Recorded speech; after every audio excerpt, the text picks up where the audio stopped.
Welcome to Babar याद cricket show. I hope you all guys have a good day. तो भाई पाकिस्तान का Australia वाला टूर तो खत्म हो गया, बट उसके बाद आज जिस तरह से एक स्टेटमेंट निकल के आई है एडम गिलक्रिस्ट के हवाले से, बड़ा सरप्राइजिंग शॉकिंग स्टेटमेंट है। क्योंकि एडम गिलक्रिस्ट की कोई ऐसी पर्सनालिटी भी नहीं है बोंगियां मारने वाली या बड़ी बड़ी बातें करने वाली या इंसल्ट करने वाली। 3 फाइनल उसने खेले, 3 फिफ्टियां, बड़ा अग्रेसिव किस्म का, बड़ा एक रिस्पेक्टेबल, मतलब कुछ ऐसे प्लेयर होते हैं जिनका ऑल अक्रॉस द कंट्री आपकी इज्जत होती है हर एक मुल्क में। तो एडम गिलक्रिस्ट की तरफ से इस तरह का बयान निकल के आ जाना, पाकिस्तानी टीम पे बैशिंग होना कि भाई ये बुरी टीम है, ये फजूल टीम है, अब तक की जो ऑस्ट्रेलिया में टीमें आई हैं उनमें से ये सबसे खराब थी, इसकी बड़ी खराब परफॉर्मेंस है। आल दो स्टेटमेंट के बारे में भी काफी सारे डाउट हैं, ठीक है हालत है, तो उस बारे में भी आप लोगों के साथ बात करेंगे कि अगर ठीक है तो ये एडम गिलक्रिस्ट की बात में कितनी सच्चाई है, इस बारे में बात करेंगे। उसके अलावा विराट कोहली रोहित शर्मा की सिलेक्शन पे तो हम सारे खुश हैं, नो डाउट, दुनिया के बड़े बल्लेबाज हैं और विराट कोहली के नाम पे तो वर्ल्ड कप बेचा जा रहा है, क्रिकेट ओलंपिक्स में जा रही है। बट आफ्टर विराट कोहली रोहित शर्मा को टीम में डालें तो आपका टीम का कॉम्बिनेशन तो बहुत बिगड़ जाता है। तो भाई आप क्या करेंगे टीम के कॉम्बिनेशन का, उस बारे में भी आप लोगों के साथ बात करेंगे। और मोहम्मद रिजवान को नवाजा है पीसीबी ने, अजीब ड्रामेबाजियां जो पीसीबी में चल रही होती हैं उसका एक और कंटिन्यूएशन है कि रिजवान को आपने नवाज दिया वाइस कप्तानी के वाले से, अब लेके नवाजा है या दे के नवाजा है, ये क्या सीन है, इस बारे में भी आप लोगों के साथ बात करेंगे। आप लोगों को वीडियो अच्छी लगे तो चैनल को सब्सक्राइब करके बेल आइकन पे क्लिक कर देना। बाबर भाई जैसा मैंने कहा, एडम गिलक्रिस्ट ऐसी पर्सनालिटी तो नहीं है और ये बड़ा कंट्रास्टिंग सा क्रिटिसिज्म है। मतलब मुझे लगता है एक हवा बनी होती है कि पाकिस्तान बुरा कर रहा है, पाकिस्तान को मार दिया ऑस्ट्रेलिया ने। हकीकत में देखें तो न्यूजीलैंड ने क्या किया है और इंग्लैंड ने लास्ट टाइम जहां से इन्होंने अपनी क्रिकेट का टर्न लिया था, फिर बेसबॉल वाला चक्कर शुरू किया था, तो इनकी क्या परफॉर्मेंस थी। हम बेचारे तो फजूल में मारे जाते हैं। इंडिया का तो किसी के साथ मुकाबला नहीं है अगर सब टीमों को इकट्ठा भी कर लें तो। जी हाँ, बिल्कुल। पाकिस्तान के साथ तो खैर इंडिया का कोई राइट नाउ कोई कंपैरिजन नहीं है। और गौतम गंभीर ने कहा था कि अगर पाकिस्तान इंडिया को हरा देता है तो ये एक अपसेट होगा मौजूदा हालत में जो पाकिस्तान की टीम की हालत है। लेकिन जो ऑस्ट्रेलिया में पाकिस्तान की टीम, यार मतलब इसको कहना कि वर्स्ट एवर परफॉर्मेंस, ये मेरी समझ से बालातर है।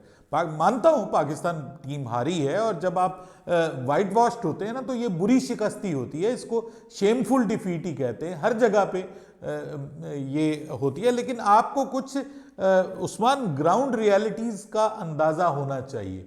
देखिए, अगर तो हम इंडिया के साथ कंपैरिजन करेंगे ना तो फिर बात नहीं बनेगी, क्योंकि हम इंडिया से बहुत पीछे हैं क्रिकेट में। इंडिया ने अगेन, आज हम जो बात कर रहे हैं, पाकिस्तान टीम यहाँ पे जो हारी है उसमें 2 मैचेस में कम से कम ऐसे थी सिचुएशन, यानी एक मेलबर्न में और एक सिडनी में, जहां पे पाकिस्तान टीम अगर ब्लंडर्स ना करती तो पाकिस्तान टीम ने ऑस्ट्रेलिया को बैकफुट पे कर दिया था और पाकिस्तान टीम जीत सकती थी वो मैचेस।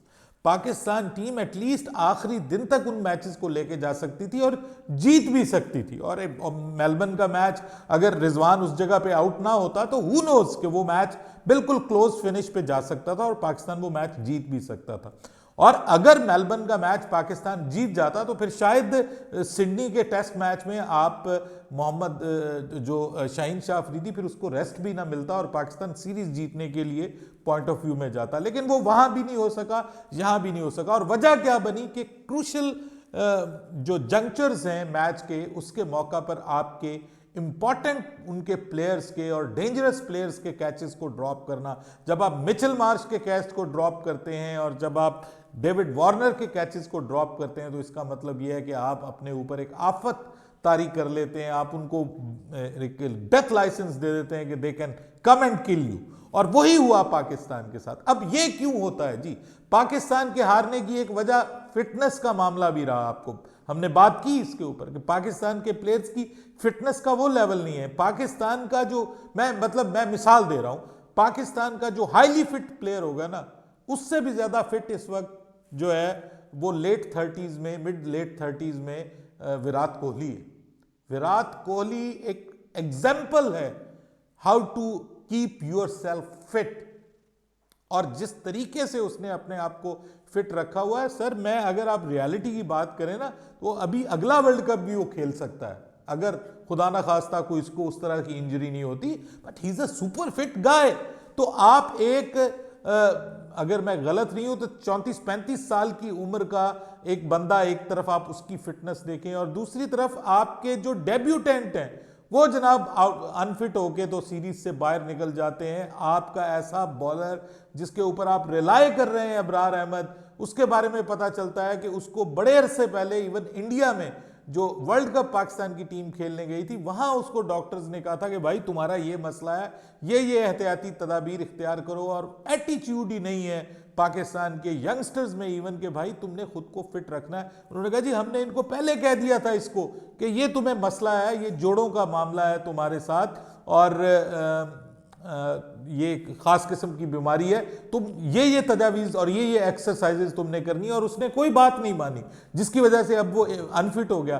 तो फिटनेस और उसके बाद जो आपकी फील्डिंग है, देखिए ये वो आर्ट्स हैं जो सिखाए बगैर नहीं आते और इनके ऊपर आपको इन्वेस्ट करना पड़ता है। This is the basic difference between India and Pakistan कि इंडिया ने अर्ली 2000 से यानी 2003-4 के बाद इंडिया ने अपने डोमेस्टिक क्रिकेट के ऊपर कॉरपोरेट लेवल पे काम किया और बहुत ज्यादा इन्वेस्ट किया।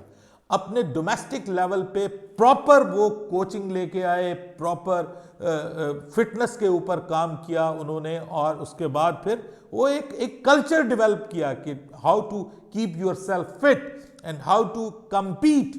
जब तक आप फिट नहीं होंगे, जब तक आपकी फील्डिंग ड्रिल्स जबरदस्त नहीं होंगी, आप जो है वो इंटरनेशनल लेवल पे परफॉर्म नहीं कर पाएंगे।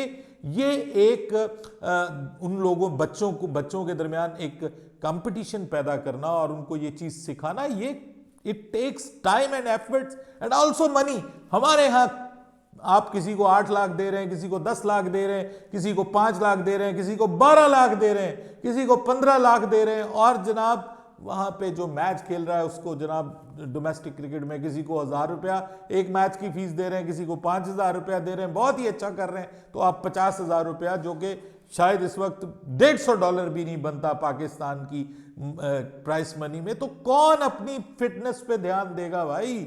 कौन अपनी फूड का ख्याल रखेगा? वो प्रोटीन्स जो आपको रिक्वायर्ड हैं अपनी बॉडी को बिल्ड करने के लिए, प्रोटीन डाइट आपको रिक्वायर्ड है, आपको स्टेट ऑफ द आर्ट आपको जिम्स की रिक्वायरमेंट है, आपको प्रॉपर कोचेस की और ट्रेनर्स की जरूरत है, वो है ही नहीं हमारे डोमेस्टिक क्रिकेट में। मैंने आपको बताया कि मैं कायदे आज़म ट्रॉफी का मैच देख रहा हूं वहां एबटाबाद में और वहां पे सरफराज खेल रहा है टीम की तरफ से, जो आपका अभी सीरीज में आपकी टेस्ट सीरीज में नुमाइंदगी की है उसने, तो सरफराज साहब आपका एक्स कैप्टन खेल रहा है और वहां पर मैं सुन रहा हूं कि भाई हर बंदे को पानी की बोतलें दी गई हैं कि भाई तेरी पानी की बोतलें किधर है, तेरी पानी की बोतलें किधर है, यानी ये तक गिन गिन के दी जाती हैं खिलाड़ियों को। तो इससे अब आप अंदाजा लगा सकते हैं कि भाई फिर आप प्रोडक्ट कौन सा लेके आएंगे। ये बात बिल्कुल दोस्त, लेकिन ये एडम गिलक्रिस्ट का कहना कि this is worst ever team, no sir. Sir 2019 में पाकिस्तान की टीम यहां पे गई थी उस्मान, पाकिस्तान की टीम में उस वक्त शाहीन शाह अफरीदी भी थे, यासिर शाह की शक्ल में एक तजुर्बाकार तरीन लेग स्पिनर था, उसके बाद पाकिस्तान की टीम में अजहर अली कप्तान था, उसके बाद आपके पास नसीम शाह भी उस वक्त 17 साल का नौजवान जब हमने नया नया डाला था और उसका भी बड़ा हवा बना हुआ था जब उसने वार्नर को बॉल भी मारी थी, आपको याद होगा कि बड़ी स्पीड से। तो हमारे पास वो पेस भी था उस वक्त, शाहीन शाह अफरीदी भी 140 प्लस की रफ्तार से, जो आज शिकवा कर रहे हैं वकार यूनिस के हमारे पास पेस नहीं है, उस वक्त पेस भी था। लेकिन उसके बावजूद पाकिस्तान दोनों मैचेस इनिंग्स की डिफीट से हारा है। और मुझे याद है इयन चैपल ने उस वक्त कहा था, अब ये बयान सच्चा है या गलत है ये तो अभी इस पे भी डाउटफुल है क्योंकि ये मैच नहीं करता एडम गिलक्रिस्ट के साथ। दुरुस्त कहा आपने, वो बड़ा हम्बल सा आदमी है और बड़ा धीमे दर्जे में बात करने वाला। इयन चैपल ने उस वक्त ये कहा था कि पाकिस्तान को अगर इस तरह की टीम ऑस्ट्रेलिया भेजनी है तो ना भेजा करें, this is not a match at all. तो ये उस वक्त फिर 2016 में पाकिस्तान 3 टेस्ट मैच हारा और उन तीनों में से एक टेस्ट मैच उसमें भी था कि जो आपने जो है वो इनिंग्स की डिफीट आपको हुई, तो इस हिसाब से तो भाई एक मैच में भी इनिंग्स की डिफीट नहीं हुई। फिर आपने ऑस्ट्रेलिया को बार बार बैकफुट पे मजबूर किया, ऑस्ट्रेलिया को डिफेंसिव अप्रोच पे लेके गए आपके बॉलर्स, आपने ऑस्ट्रेलिया की टीम को आउट किया और एक बार तो अच्छी खासे कम रन्स पे आउट किया। तो मेरे ख्याल में ये जो चीज है, आप एक देखिए ना, 10 रन्स पे आपने उनके 5 खिलाड़ी आउट कर दिए, उसके बाद 16 के ऊपर आपने उनके 4 खिलाड़ी आउट कर दिए। तो these are good things to take with you. Aamer Jamal एक स्टोरी ऑफ द टूर्नामेंट, वो सीरीज बना और उसको अप्रिशिएट किया गया। खुर्रम शहजाद आप लेके गए, साइम अयूब आप लेके गए। सो इंडिया के साथ कंपैरिजन करेंगे तो भाई इंडिया तो इस वक्त इंग्लैंड से भी बेहतर क्रिकेट खेल रही है, ऑस्ट्रेलिया से बेहतर क्रिकेट खेल रही है ओवरऑल। ये अलग बात कि वो एक मैच निकाल दें आप, जो इंडिया ऑस्ट्रेलिया से वर्ल्ड कप का फाइनल हार गया, वो भी आज तक मुझसे हजम नहीं हुआ। लेकिन बात यह है कि ओवरऑल आप देखें तो इंडिया तो पूरी दुनिया से अच्छी क्रिकेट खेल रहा है। उनकी तो क्रिकेट इकोनॉमी इतनी ह्यूज है कि they can invest on each and everything. वो तो अपने पानी पिलाने वाला प्रॉपर एक रख सकते हैं, टीम में बंदा रख सकते हैं जिसको वो हाईली पेड उस पर रख सकते हैं। तो पाकिस्तान, लेकिन पाकिस्तान का अगर आप कंपैरिजन पिछली पाकिस्तानी टीमों के साथ करेंगे तो they have performed way better, बहुत बेहतर परफॉर्म किया उन्होंने as compared to the previous teams, जिसमें आपके पास बड़े बड़े नाम भी होते थे। बिल्कुल बाबर भाई, इसमें तो कोई शक नहीं है। नेक्स्ट न्यूज ये है कि इंडिया का सिलेक्शन तो आ गई वर्ल्ड कप की। मुझे मजबूरी में मैं बार बार कहता रहूंगा, ये मजबूरी की सिलेक्शन है। विराट कोहली, रोहित शर्मा को इन्होंने डाला है, नहीं तो इनके इनिशियल प्लेन्स हार्दिक पांड्या और सूर्य कुमार यादव थे। अब बाबर भाई, वो लोग जिन्होंने कप्तान होना था, जिनके बारे में फैसला कर लिया गया था, ये वर्ल्ड कप के कप्तान होंगे। अब विराट कोहली, रोहित शर्मा के आने के बाद उन्हीं की सिलेक्शन पे डाउट हो गया है कि क्या बनेगा, हार्दिक पांड्या का क्या बनेगा, रिंकू सिंह का क्या बनेगा। क्योंकि आई कांट इमेजिन कि Rinku Singh T20 world cup की साइड में नहीं होंगे, रिंकू सिंह प्लेइंग 11 में आपके नहीं होंगे। मैं ये इमेजिन नहीं कर सकता, क्योंकि टीम इंडिया को एक फिनिशर की सख्त जरूरत है। तो अब कॉम्बिनेशन नहीं समझ आ रहा बाबर भाई, बड़े सवालात उठने लग गए कि रोहित शर्मा, विराट कोहली 11 में होंगे, साथ यंगस्टर में से जायसवाल या गिल होगा या कौन होगा, और फिर उसके बाद आपका सूर्य कुमार यादव, हार्दिक पांड्या, रिंकू सिंह, एक बड़ा जंजाल पूरा सा बन गया। आप कैसे अपना आइडियल प्लेइंग 11 बनाते हैं? देखिए, ये बात आपने सवाल बिल्कुल दुरुस्त उठाया है, और ये दुरुस्त कहा है आपने कि आपको फिर ओपनिंग में तो आपको शुभमन गिल और रोहित शर्मा के साथ ही जाना पड़ेगा ना।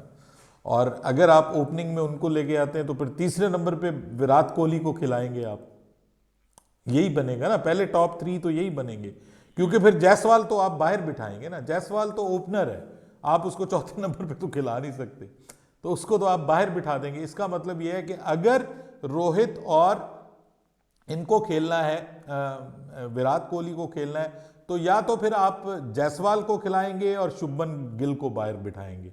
तो मुझे नहीं लगता कि शुभमन गिल के होते हुए जायसवाल आ जाएगा। मुमकिन है एक मैच में आप उसको खिला लें, लेकिन अगर आप उसको खिलाना चाहते हो तो फिर फुल फ्लेज खिलाएं।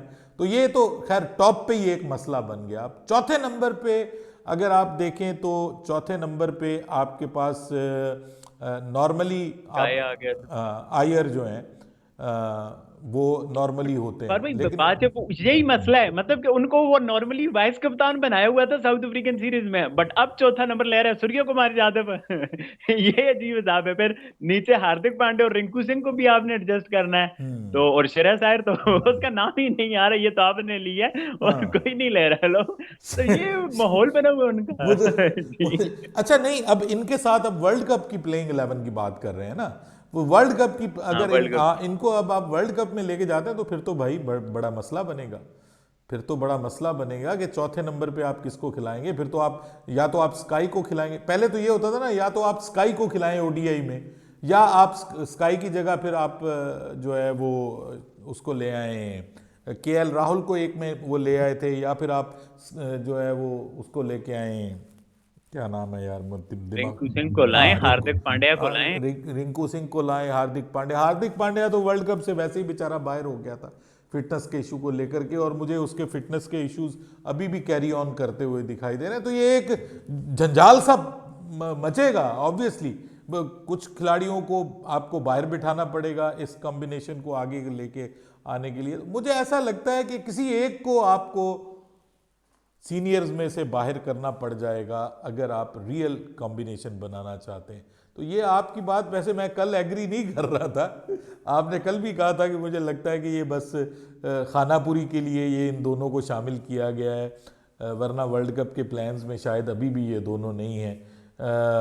लेकिन अब मुझे थोड़ा थोड़ा शक होना शुरू हो गया कि आप ठीक कह रहे हैं, कुछ गड़बड़ है इस तरह की, क्योंकि वो वाकई जो कॉम्बिनेशन आपने दुरुस्त कहा कि सारे का सारा कॉम्बिनेशन ही आगे पीछे। अभी तो आपने जडेजा को नहीं डाला, क्या जड्डू जो है वो वर्ल्ड कप के स्क्वाड का हिस्सा नहीं होगा आपके ख्याल में?